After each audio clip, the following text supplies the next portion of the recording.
सावन का महीना, आसमान में घने काले बादल मंडरा रहे हैं। कभी दूर बिजली चमकती है, तो कभी गरज की धीमी गूंज पर्वतों के बीच खो जाती है। गंगा का जल वर्षा से उफनकर किनारों को छू रहा है। उसकी लहरें किनारे के पत्थरों से टकराकर मानो कोई पुरानी कथा सुना रही हों। हवा में मिट्टी की सुगंध घुली है। बरसात की बूंदें पीपल के पत्तों से फिसलकर भक्तों के माथे को भिगो जाती हैं। हिमालय की गोद में बसा एक शांत राज्य, जहां बर्फ से ढकी चोटियां सूरज की पहली किरण में सोने की तरह चमक उठती है। नीचे हरे भरे देवदार के जंगल और उनके बीच से बहती गंगा की एक पवित्र धारा, जो इस भूमि को जीवन देती है। संगमरमर के श्वेत पत्थरों से बना, चारों ओर कमल के फूलों से सजी झीलें, और महल के भीतर एक ऐसी कन्या जिसकी आंखों में भक्ति का महासागर है। ये कन्या कोई साधारण नहीं, उसका जन्म देवताओं की कृपा से हुआ है। नाम है पार्वती, हिमवान और मैना देवी की सुपुत्री। बाल्यकाल से ही जब अन्य बालिकाएं खेल में मग्न रहतीं, पार्वती मंदिर के आंगन में बैठ जातीं, हाथ में बेलपत्र, अधरों पर ओम नमः शिवाय, और नेत्र बंद, मानो संपूर्ण ब्रह्मांड से परे किसी अदृश्य लोक में लीन हों। उनके माता पिता ने यह कई बार देखा था। मैना देवी कभी स्नेह से पूछती, पुत्री, तू इतनी छोटी है, फिर भी घंटों पूजा में क्यों बैठती है? पार्वती मुस्कुराकर उत्तर देती, माँ, जब मैं आंखें बंद करती हूं तो एक अद्भुत तेजस्वी पुरुष का दर्शन होता है। जटाओं में गंगा, मस्तक पर चंद्र, गले में नाग। वो मुझे देखते हैं और मैं उन्हें। मैना देवी यह सुनकर मौन हो जाती, क्योंकि वे जानती थीं यह कोई स्वप्न नहीं, बल्कि उनके पूर्व जन्म का सत्य है। पार्वती की यह भक्ति केवल एक कल्पना नहीं थी। पिछले जन्म में वे सती थीं, दक्ष प्रजापति की पुत्री और स्वयं महादेव की अर्धांगिनी। उन्होंने अपने पिता के यज्ञ में शिवजी के अपमान को सहन न कर पाई थीं और योगाग्नि में अपने प्राण त्याग दिए थे। शिवजी उस दिन से गहन समाधि में लीन हो गए थे, कैलाश की हिमशिखाओं पर। वे संसार से विरक्त होकर केवल ध्यान में डूबे रहे। अब वही सती पार्वती के रूप में पुनः जन्म लेकर अपने आराध्य को पाने के लिए आई हैं। सावन का यह प्रथम सोमवार राजमहल में उत्सव का दिन था। राज्य के लोग मंदिर में बेलपत्र, गंगाजल और धतूरा अर्पित करने जा रहे थे। चारों ओर हरियाली, फूलों की महक और मंत्रों की गूंज थी। लेकिन पार्वती का मन कहीं और था। उनके नेत्रों में एक ही लक्ष्य, मुझे शिव को पाना है। पार्वती का यह जीवन केवल इस जन्म की यात्रा नहीं है। यह एक अधूरी कहानी का दूसरा अध्याय है, जो हजारों वर्ष पहले प्रारंभ हुई थी। उस समय वे सती थीं, दक्ष प्रजापति की सबसे प्रिय पुत्री और त्रिलोकीनाथ महादेव की अर्धांगिनी। कैलाश पर्वत पर बर्फ से ढकी चोटियों के मध्य शिव और सती का जीवन भक्ति, प्रेम और त्याग का अद्भुत संगम था। सती सुबह होते ही गंगा स्नान कर शिवलिंग की पूजा करतीं। शिव समाधि से लौटकर उनके साथ ध्यान में बैठते। कभी दोनों मंदाकिनी के किनारे टहलते, कभी नंदी के साथ मंदिर के आंगन में बैठकर भक्तों से मिलते। उनका संसार सादगी और आध्यात्मिकता से भरा था। लेकिन इस प्रेम कहानी के ऊपर दक्ष प्रजापति के अहंकार का साया मंडरा रहा था। दक्ष शिवजी को साधारण तपस्वी मानते थे। उनका भस्म धारण, नागों का आभूषण और स्मशान में निवास करना दक्ष को कभी स्वीकार नहीं था। वे भूल गए थे कि शिव सृष्टि के संहारक ही नहीं, बल्कि पुनर्जन्म और मोक्ष के अधिपति हैं। एक दिन दक्ष ने एक भव्य यज्ञ का आयोजन किया। उन्होंने सभी देवताओं, ऋषियों और राजाओं को आमंत्रित किया, लेकिन शिव और सती को निमंत्रण नहीं भेजा। सती ने यह सुना तो उनका हृदय टूट गया। पिता का यज्ञ है, क्या मैं बिना बुलाए भी नहीं जा सकती? उन्होंने शिव से कहा। शिव ने शांत स्वर में उत्तर दिया, देवी, जहां अपमान की संभावना हो वहां जाना उचित नहीं। लेकिन सती का मन नहीं माना। उन्होंने अकेले ही यज्ञ में जाने का निर्णय लिया।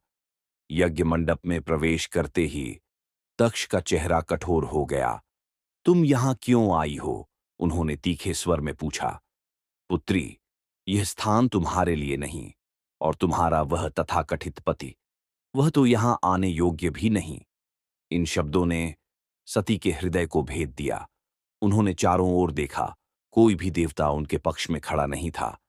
यज्ञ की अग्नि उनके क्रोध और पीड़ा को और भड़का रही थी। ऐसे पिता, ऐसे यज्ञ और ऐसा जीवन जो मेरे प्रभु का अपमान करे, उसका मुझसे कोई संबंध नहीं। सती ने यज्ञ की अग्नि में योगाग्नि से अपने प्राण त्याग दिए।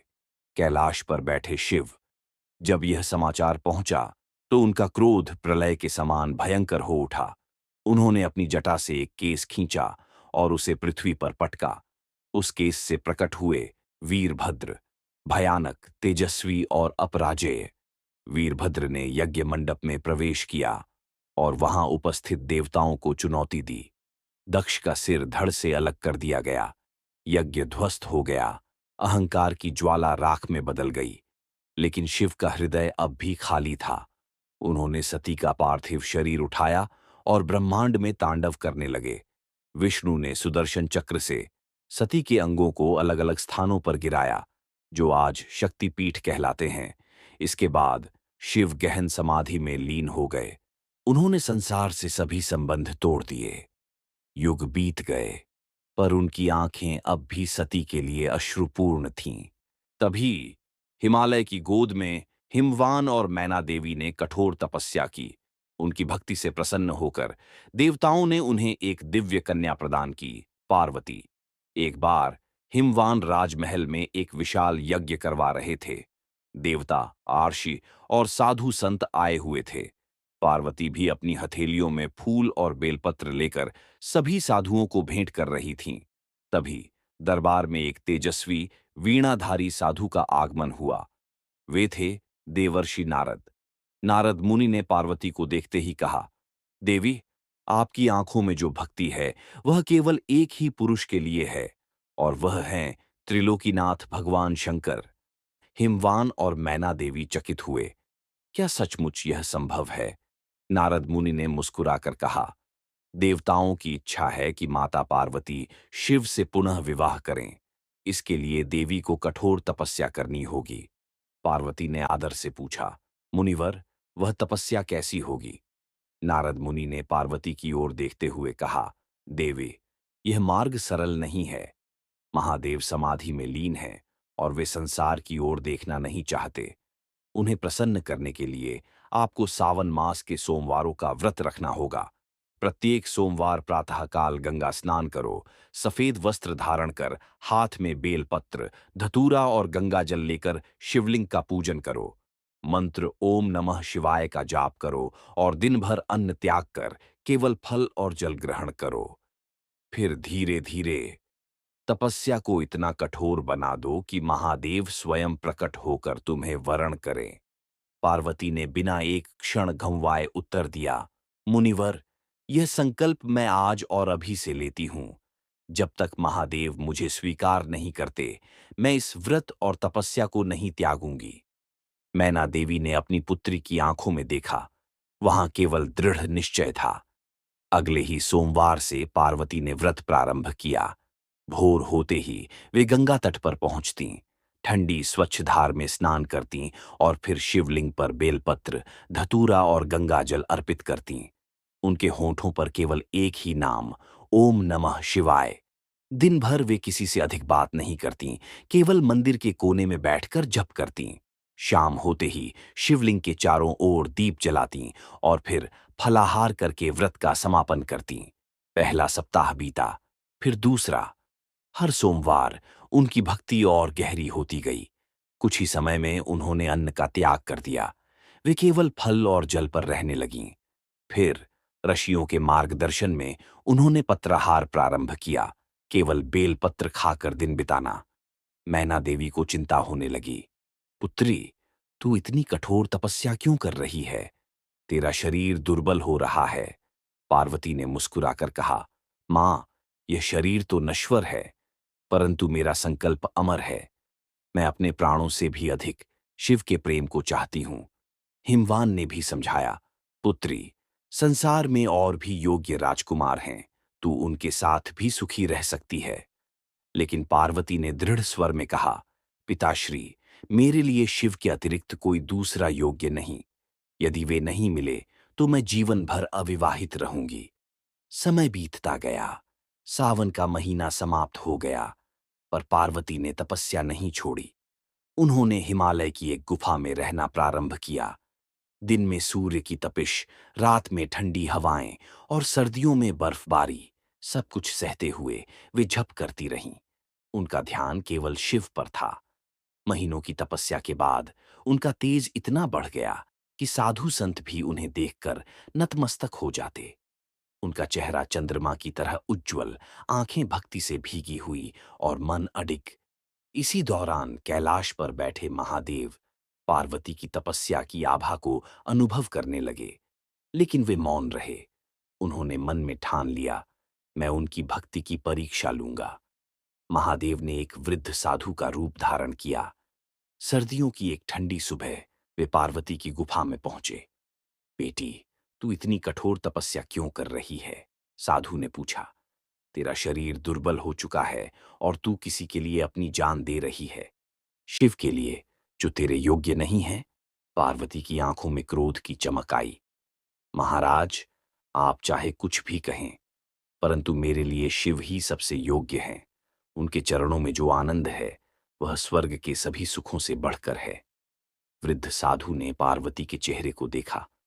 वहां न कोई संदेह था, न कोई भय, सिर्फ प्रेम और भक्ति की चमक थी। तभी साधु मुस्कुराए और अपने वास्तविक रूप में आ गए। वह साधु और कोई नहीं, स्वयं महादेव थे। देवी, मैं तुम्हारी तपस्या और भक्ति से प्रसन्न हूं, परंतु तुम्हारी परीक्षा अभी पूरी नहीं हुई है।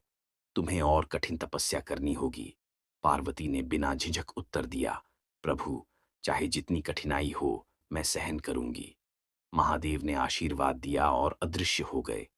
उनका शरीर कमजोर, लेकिन आत्मा और भी प्रबल हो चुकी थी। ऋतुएं बदलती रहीं। वसंत आया, फिर ग्रीष्म, फिर पुनः सावन, लेकिन पार्वती का संकल्प कभी नहीं डगमगाया। देवताओं का दरबार सजा था। इंद्र अपने सिंहासन पर बैठे थे। चारों ओर देवगण, ऋषि-मुनि और अप्सराएं उपस्थित थीं, पर आज उनके चेहरों पर चिंता की रेखाएं साफ थीं। विष्णु ने सभा की ओर देखा और बोले, साथियों, समय बहुत महत्वपूर्ण है। तारकासुर का आतंक बढ़ता जा रहा है। वह केवल शिवपुत्र से ही मारा जा सकता है, लेकिन महादेव समाधि में लीन हैं और विवाह के विषय में सोचते भी नहीं। बृहस्पति ने गंभीर स्वर में कहा, अब एक ही उपाय है, महादेव को विवाह के लिए राज्य करना, और इसके लिए माता पार्वती ही योग्य हैं। उनकी तपस्या इतनी कठोर है कि स्वयं त्रिलोकी को हिला सकती है। देवर्षि नारद आगे बढ़े। मैंने स्वयं उनकी तपस्या देखी है। वे सावन के प्रत्येक सोमवार व्रत रखती हैं, अन्न जल का त्याग कर चुकी हैं और अब केवल वायु पर जीवन बिता रही हैं। उनका प्रेम और भक्ति अद्वितीय है। इंद्र ने कहा, यदि उनकी तपस्या से भी महादेव नहीं पिघलते, तो हमें उन्हें मनाने के लिए कोई योजना बनानी होगी। विष्णु ने मुस्कुराकर कहा, योजना मेरे पास है। हम कामदेव को भेजेंगे। वह महादेव की समाधि भंग कर उन्हें प्रेम की ओर उन्मुख करेंगे। देवताओं ने एक स्वर में सहमति दी। कामदेव को बुलाया गया। उनके हाथ में पुष्प बाण और गन्ने का धनुष था। उनकी पत्नी रति उनके साथ थी। विष्णु ने कहा, कामदेव, यह कार्य अत्यंत कठिन है। महादेव समाधि में हैं। उनकी एकाग्रता को भंग करना लगभग असंभव है, लेकिन यदि तुम सफल हुए तो संसार तारकासुर के भय से मुक्त हो सकेगा। कामदेव ने आदरपूर्वक उत्तर दिया, देवताओं की भलाई के लिए मैं अपना जीवन भी दांव पर लगाने को तैयार हूं। वसंत ऋतु को बुलाया गया, क्योंकि प्रेम और सौंदर्य का वातावरण बनाना उसके ही बस में था। फूल खिले, पक्षियों ने मधुर स्वर में गाना शुरू किया और ठंडी हवाएं हिमालय की घाटियों में बहने लगीं। कैलाश के समीप एक छायादार वृक्ष के नीचे महादेव गहन समाधि में लीन थे। उनकी जटाओं में गंगा बह रही थी, माथे पर अर्धचंद्र चमक रहा था और गले में वासुकी नाग लिपटा हुआ था। कामदेव ने अपना पुष्प बाण सजाया और महादेव की ओर लक्षित किया। बाण जैसे ही चलाने वाले थे, गुफा के पास से पार्वती की भक्ति की ध्वनि सुनाई दी, ओम नमः शिवाय, ओम नमः शिवाय। महादेव के हृदय में वह स्वर गहराई तक उतर गया। उन्होंने धीरे धीरे नेत्र खोले और सामने वसंत के रंग, पक्षियों का संगीत और पार्वती की अद्वितीय भक्ति का संगम देखा। अचानक उनकी तीसरी आंख खुल गई, तेज अग्नि की ज्वाला निकली और कामदेव भस्म हो गए। सभा में बैठे देवताओं ने यह समाचार सुना तो वे विचलित हो गए, लेकिन विष्णु ने शांत स्वर में कहा, चिंता मत करो, कामदेव का यह बलिदान व्यर्थ नहीं जाएगा। महादेव के हृदय में अब पार्वती के प्रति भाव अंकुरित हो चुका है। पार्वती ने इस घटना के बाद भी तपस्या नहीं छोड़ी, बल्कि उनका संकल्प और मजबूत हो गया। उन्होंने स्वयं से कहा, यदि मेरे प्रभु मुझे परखना चाहते हैं तो मैं हर परीक्षा में उत्तीर्ण होकर दिखाऊंगी। हिमालय की एक निर्जन गुफा, जहां न कोई मनुष्य आता, न कोई पशु पक्षी टिकता, वहां एक चट्टान पर आसन लगाकर पार्वती ने आंखें मूंद लीं। उनका शरीर वर्षों की तपस्या से क्षीण हो चुका था, परंतु मन और आत्मा अब भी अडिग थी। उनका शरीर अब हड्डियों का ढांचा बन चुका था, परंतु मुखमंडल का तेज इतना अद्भुत था कि जो भी साधु संत उन्हें देखता, वह समझ जाता कि यह कोई साधारण तपस्विनी नहीं है। एक दिन देवर्षि नारद पुनः उनकी गुफा में पहुंचे। उन्होंने देखा कि पार्वती ध्यान मग्न है और चारों ओर बर्फ जमी हुई है। नारद ने धीरे से कहा, देवी, आपका यह रूप देखकर देवलोक भी चकित है। अब समय आ गया है कि महादेव स्वयं आपको स्वीकार करें। उसी समय कैलाश पर महादेव ने पार्वती की तपस्या का अंतिम स्वरूप देखा। उनका हृदय करुणा और प्रेम से भर उठा। इतनी कठिन तपस्या, इतना दृढ़ संकल्प, ऐसा प्रेम तो त्रिलोकी में दुर्लभ है। महादेव ने गंगा को जटाओं में संवारा, त्रिशूल उठाया और हिमालय की ओर प्रस्थान किया। वे साधु का रूप धारण कर पार्वती की गुफा में फिर से पहुंचे। साधु ने कहा, बेटी, तू इतनी कठोर तपस्या क्यों कर रही है? तेरा शरीर कमजोर हो गया है। यदि तू चाहो, मैं तुझे ऐसा वर ढूंढ दूं जो धन, यश और वैभव में अनुपम हो। पार्वती ने धीरे से नेत्र खोले और मुस्कुराईं। महाराज, मैं किसी और को नहीं चाहती। मेरे लिए केवल एक ही योग्य है, महादेव।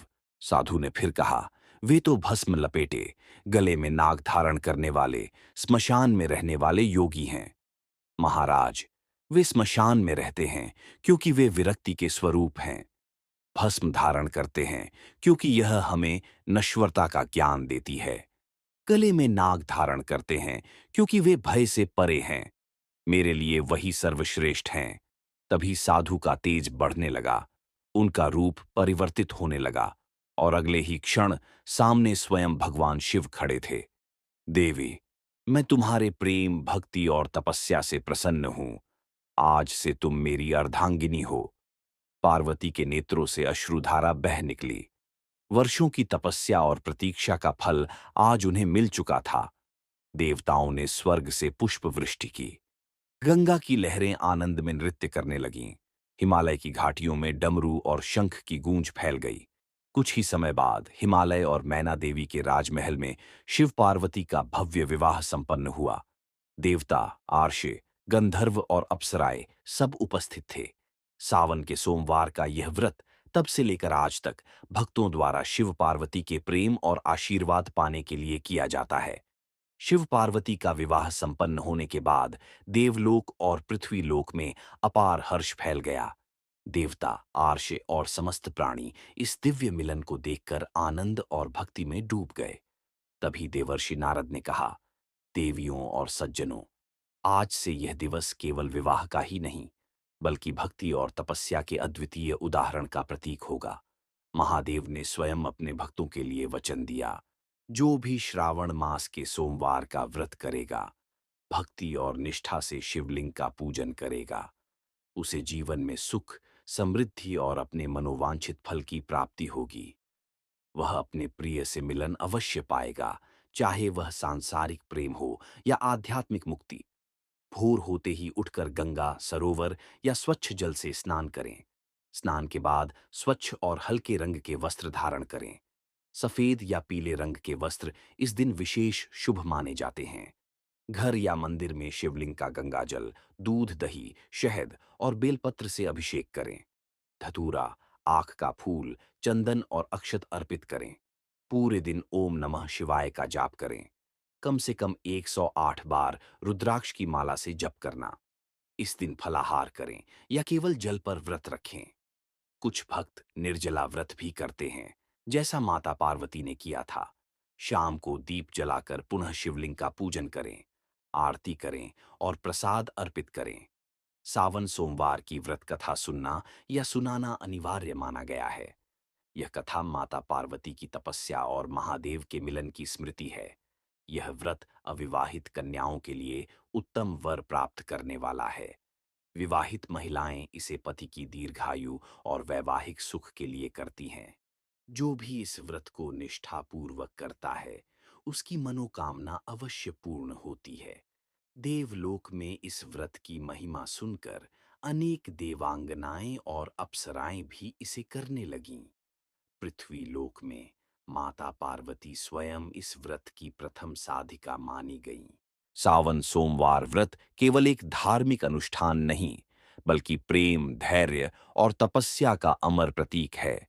जैसे माता पार्वती ने अपने दृढ़ संकल्प और भक्ति से त्रिलोकीनाथ महादेव को प्राप्त किया, वैसे ही हर भक्त इस व्रत के माध्यम से अपने जीवन में शिव का आशीर्वाद पा सकता है। जय शिव शंकर, जय गौरी माता, हर हर महादेव।